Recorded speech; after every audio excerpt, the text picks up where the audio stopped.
quoi ce délire? Je vois rien, il fait si noir. J'y comprends rien. D'abord, où est-ce que je suis? Putain, pourquoi il fait si sombre? Je, je vais tâtonner. Tâtonner pour voir où je suis. Faut que je trouve les murs.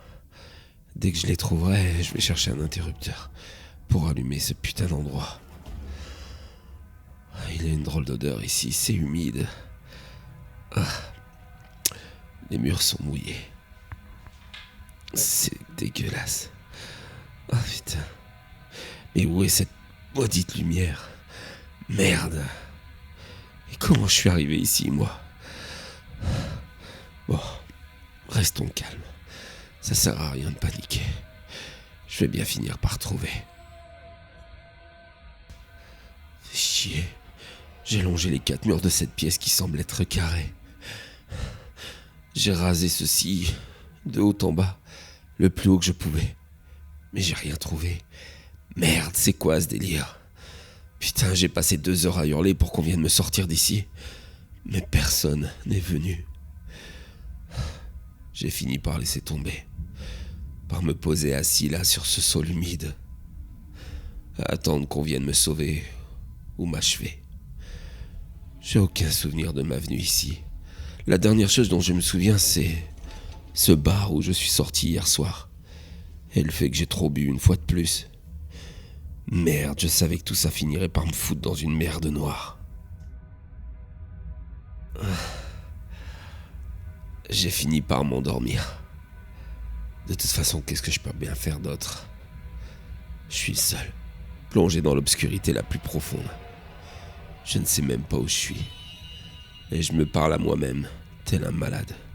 Pourquoi faire? Me rassurer alors que la situation n'a rien de rassurant. Et ce n'est pas le fait de me causer qui va la rendre ainsi. Je suis foutu. J'ai pensé que j'étais mort, ouais. Peut-être que c'est ça la mort. Mais en fait, j'ai des sensations d'un être vivant.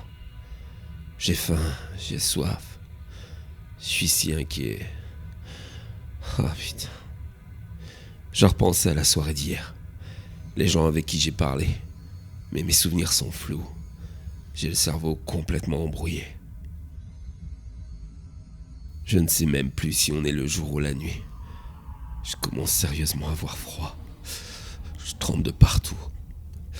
Ce qui m'arrive est un véritable cauchemar. Putain. Je sais que j'ai pas toujours été un mec bien. J'ai fait des conneries, mais rien qui mérite que ça m'arrive. Non, vraiment. Bon, c'est vrai que je suis un peu alcoolique sur les bords et que je me suis parfois mal comporté avec les autres. Mais je suis désolé. Et puis, qui ne fait jamais de mal dans sa vie, hein? Qui? Putain de merde. Si vous m'écoutez, je m'excuse. J'ai compris la leçon. Mais par pitié, laissez-moi sortir d'ici. Je vous en supplie. Laissez-moi sortir.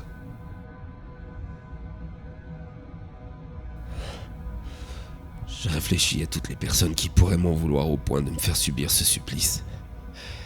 Mais honnêtement, je vois pas. Mon ex-femme, Martha, ok. Je l'ai trompée, je l'ai pas toujours bien traitée. Mais je suis un bon père pour nos enfants. Elle ne ferait pas ça. Puis je lui ai quand même laissé la maison, alors. Mon frère Jérôme, avec qui je me suis souvent disputé, mais rien qui mérite un tel traitement. Ma sœur, ouais, la petite grosse comme je l'appelle. C'est vrai que j'ai pas toujours été cool avec elle, mais je suis son frère, elle me ferait pas subir un truc pareil, non. Mais merde, putain, qu'est-ce que je fais ici? Mes souvenirs de ma soirée me reviennent un peu. J'en ai vu du monde ce soir-là. Cette serveuse, elle était jolie comme un cœur. Mais elle était si désagréable.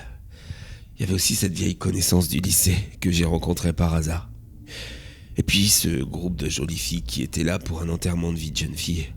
Ah, j'ai bien aimé plaisanter avec elles. Je vois pas. J'ai beau me retourner la tête dans tous les sens, je vois vraiment pas. Qui c'est qui aurait pu me faire ça? J'en peux plus. Aidez-moi, s'il vous plaît.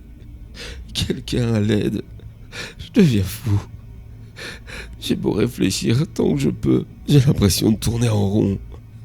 Je me suis remémoré toute cette soirée et je n'arrive pas à me souvenir de ce qui s'est passé à la fin.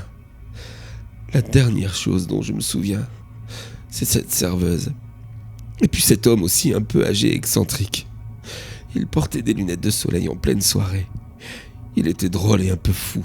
Il racontait des conneries. Mais c'est pas lui, il était bien trop inoffensif pour me faire du mal. Eh bien, il était temps. J'ai cru qu'on n'allait jamais y arriver. Qui est là? C'est vous, pauvre fou? Allumez la lumière. Montrez-vous. Pourquoi vous m'avez fait ça? Je vous ai fait quoi, moi? Allons. Une seule question à la fois. Je m'appelle Dermond Judex. Appelez-moi donc Judex, ce sera plus facile. Si vous avez un tant soit peu des notions en latin, vous devez savoir ce que cela veut dire. Ça veut tout simplement dire « démon juge », rien que ça. Et oui, j'aime à traîner les soirs sur terre dans ces lieux de perdition que vous appelez des bars. Je discute de ci de là, avec des âmes troublées, toutes les nuits. Et j'applique sur celle-ci une sentence amplement méritée. Qu'est-ce que vous me racontez, là? Mais vous m'avez fait quoi? Je suis mort? C'est ça? Non, mon ami, la mort serait bien trop délicieuse pour vous. Disons que je vous ai fait subir quelque chose de particulier, d'adapté à la noirceur de votre âme. Je vous ai observé toute cette nuit au bar, à boire, à être arrogant, voire insultant avec cette serveuse qui vous plaisait tant, à être vicieux, au point de mettre mal à l'aise ce groupe de femmes venues pour un enterrement de vie de jeune fille. Vous avez gâché leur soirée. Vos remarques, vos regards lubriques. Et que dire de la manière dont vous m'avez traité? Vous m'avez insulté de vieux fou, ignorant que vous aussi un jour vous en deviendrez un, à votre tour. Vos excès vous ont conduit ici, et vous êtes le seul responsable de ce qui vous arrive. À présent, il est temps de prendre conscience de vos péchés. Tendez les bras et ouvrez vos mains grandes ouvertes. Pourquoi est-ce que je ferais ça? Pourquoi vous me faites subir? Je mérite pas ça. Et allumez cette putain de lumière, montrez-vous, vieux lâche. Je vous le ferai payer, moi, vous allez voir. Vous voulez sortir de cet endroit? Oui ou non? Alors faites ce que je vous dis. Tendez les mains vers moi.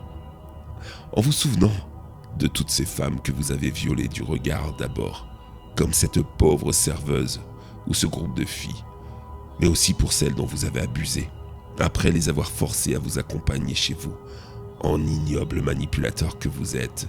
Mais qu'est-ce que vous racontez? J'ai jamais fait ça. Elle le voulait, si elle me suivait. Oui, bien sûr qu'elle le voulait, dans votre tête de pervers. Mais en êtes-vous si sûr? Clara, pour ne prendre que cet exemple, se sent sale depuis ce jour où vous l'avez saoulée, avant d'abuser d'elle. Et ce n'est pas la seule. Il est temps à présent de vous donner ce qui est votre sentence. Voilà. Ouvrez les mains. Je mets ceci dans votre main droite et dans votre main gauche. Voilà. Mais qu'est-ce que c'est que ce truc? C'est dégueulasse. Allumez, je vous en supplie. Dans votre main droite, vous avez saisi votre entrejambe, responsable de vos pulsions, mais aujourd'hui dissocié de votre corps. Quant à la gauche, ces petites billes ne sont rien d'autre que vos yeux, que je vous ai retirés vu l'usage que vous en faisiez. Et oui, à vrai dire, depuis le début la lumière est allumée. Vous n'êtes absolument pas dans le noir.